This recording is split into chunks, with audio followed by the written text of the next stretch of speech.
मगर मैं ये इतनी बड़ी बात भैया से कैसे छुपा सकता हूँ? ठीक है, फिर इस साल की चैंपियनशिप में टीम में किस किस को लेना है, इसके बारे में मुझे भी सोचना होगा। जानते हो ना, इस बार की चैंपियनशिप कितनी मजेदार होने वाली है। सनी के लिए गेमिंग चैंपियनशिप किसी सोल्जर को दिए गए मिशन से कम नहीं थी। रिया की दी हुई धमकी ने सनी को सोचने पर मजबूर कर दिया था। वीवीआईपी रूम में अंजलि, अनिका और रोहित बैठकर बातें कर रहे थे। माफ करना रोहित, वो बाहर मैंने उन लोगों के सामने जो कुछ भी कहा वो बस उन्हें जलाने के लिए कह दिया था।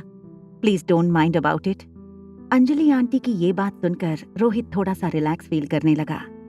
एक पल के लिए उसे सचमुच ऐसा लगा था कि अंजलि आंटी चाहती थी कि वो और अनिका एक दूसरे के बारे में सोचें और बात आगे बढ़ाएं।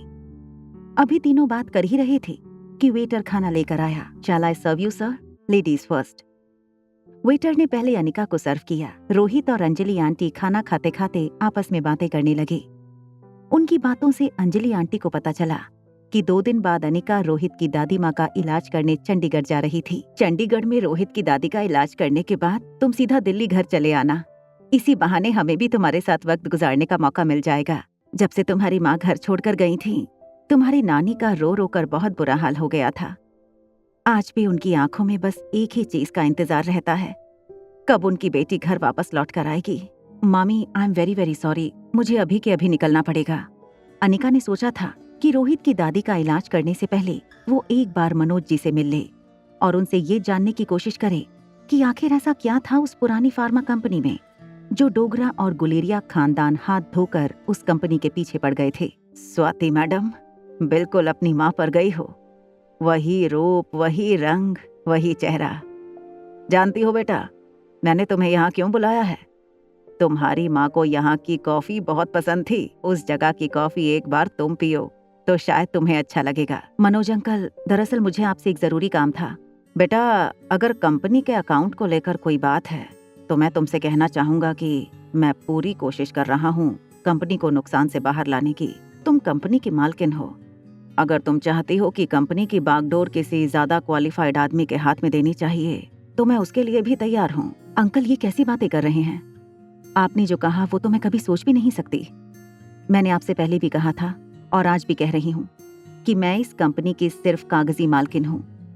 इस कंपनी के असली मालिक तो आप हैं। प्लीज, आज के बाद ऐसी बात कहना तो दूर, सोचना भी मत। मैंने आपको यहाँ एक पर्सनल काम से बुलाया था। कहो बेटा, क्या बात है? क्या कर सकता हूँ मैं तुम्हारे लिए? अंकल, क्या मेरी माँ ने सिर्फ मेरे ही नाम पर यह कंपनी की है या कुछ और भी है? मेरा मतलब ऐसा कुछ जो कंपनी से जुड़ा हो, कंपनी के बाहर या अंदर? हाँ है। कंपनी के अलावा भी एक चीज है जो तुम्हारी माँ तुम्हें देना चाहती थी। अंकल, क्या है वो? मुझे बताइए प्लीज। मनोज जी ने हंसकर जवाब दिया, तुम्हारी माँ ने तुम्हारे नाम पर कंपनी के अलावा एक और चीज छोड़ी थी और वो दूसरी चीज है ढेर सारी काबिलियत। हालांकि ये बात बहुत इमोशनल थी, मगर ये बात सुनकर अनिका थोड़ी निराश जरूर हुई थी।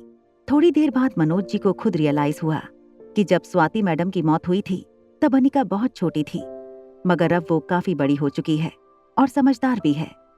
इसलिए उनकी नसीहत की अब शायद अनिका को जरूरत नहीं थी। अब जबकि तुम इतनी बड़ी और समझदार हो गई हो तो क्यों ना तुम ही कंपनी टेक ओवर कर लो।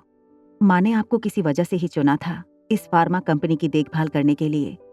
भला उनके डिसीजन को मैं कैसे बदल सकती हूँ? क्या कभी डोगरा खानदान ने अपनी फार्मा कंपनी खरीदने में कोई इंटरेस्ट दिखाया था? नहीं बेटा, ऐसा तो मुझे याद नहीं पड़ता कि कभी डोगरा खानदान ने हमारी कंपनी खरीदने की कोशिश की हो। अंकल, आपको कभी भी कोई ऐसी बात याद आए जो मेरी माँ चाहती थी कि मैं जानूं, या कोई ऐसा राज जो आपको लगता है कि मेरे लिए जानना जरूरी है, तो प्लीज मुझे बताइएगा। बेटा, ऐसी कोई बात याद आएगी तो जरूर कहूंगा। निराश होकर अनिका वहां से जाने लगी। पीछे से मनोज जी ने आवाज लगाकर अनिका को रोका, फिर उसके पास आकर बोले, बेटा, तुम कहो तो कंपनी का सालाना प्रॉफिट अब से तुम्हारे बैंक अकाउंट में जमा करवा दूंगा। बस तुम मुझे अपनी बैंक डिटेल्स भेज देना। होटल पैराडाइज इंटरनेशनल, रोहित के स्वीट में धीरज मारवा सोफे पर बैठा हुआ टेबल पर अपनी टांगे पसारे रोहित का इंतजार कर रहा था। उसके ठीक सामने सनी और आर्यन बैठे थे। आर्यन के दिल में अभी भी धीरज का डर बैठा था। जैसे ही रोहित अपने स्वीट में आया, धीरज ने खड़े होकर रोहित को हेलो कहा। धीरज, तुम क्या करने आए हो यहाँ पर? दादाजी ने सुना कि तुम दादी माँ के इलाज के लिए चंडीगढ़ जा रहे हो। परिवार के कम से कम 2 लोग तो होने ही चाहिए ना वहाँ। देखो रोहित भैया, ऑपरेशन का मामला है, अगर मैं साथ चलूं तो उसमें प्रॉब्लम क्या है? आखिर दादी माँ की जान का सवाल है। भैया, अब जब दिल्ली जा ही रहा हूँ तो मैंने सोचा कि क्यों ना आपने जहाँ से मार्शल आर्ट की ट्रेनिंग ली है वहीं से मैं भी थोड़ी और ट्रेनिंग ले लूं। रोहित ने दिल्ली में ब्रह्मपुत्र मार्शल आर्ट कैंप से अपनी ट्रेनिंग पूरी की थी और ब्रह्मपुत्र एकेडमी के बलबीर सर सिर्फ दिल्ली नहीं बल्कि पूरे इंडिया में फेमस थे। मार्शल आर्ट के लिए सिर्फ 2 ही एकेडमी का सबसे ज्यादा नाम था, एक ब्रह्मपुत्र मार्शल आर्ट और दूसरा the pillar training camp. Rohit को पता था कि धीरज को मार्शल आर्ट सीखने का बहुत क्रेज था, इसलिए उसने धीरज की इस बात का जवाब देते हुए कहा, ठीक है, मैं तुम्हें वहां मेरे कोच के पास भेज दूंगा, मगर वो ऐसे ही किसी को अपना शिष्य नहीं बनाते, फिर भी जाके ट्राई करो। हाँ, और तुम आर्यन को भी अपने साथ ले जाना। ये बात सुनकर धीरज ने अपना मुंह बिगाड़ते हुए आर्यन को देखा और रोहित से कहा, इससे मार्शल आर्ट सीखने ले जाऊं? Are you sure? धीरज की इस बात पर गुस्सा होते हुए रोहित ने उसे घूर के देखा। वैसे तो रोहित नहीं चाहता था कि आर्यन मार्शल आर्ट सीखे, क्योंकि आर्यन कमजोर था बाकी बच्चों से, मानसिक और शारीरिक तौर पर। लेकिन आजकल आर्यन की हरकतें कुछ ऐसी थीं कि रोहित को लगा कि मार्शल आर्ट सीखने से शायद आर्यन लड़कियों वाली हरकतें करना छोड़ दे। आगे की कहानी जानने के लिए देखें अगला एपिसोड सिर्फ पॉकेट एफएम के YouTube चैनल पर। और एक लड़की को देखा तो के सारे एपिसोड को सुनने के लिए डिस्क्रिप्शन में दी गई लिंक से डाउनलोड करें पॉकेट एफएम ऐप।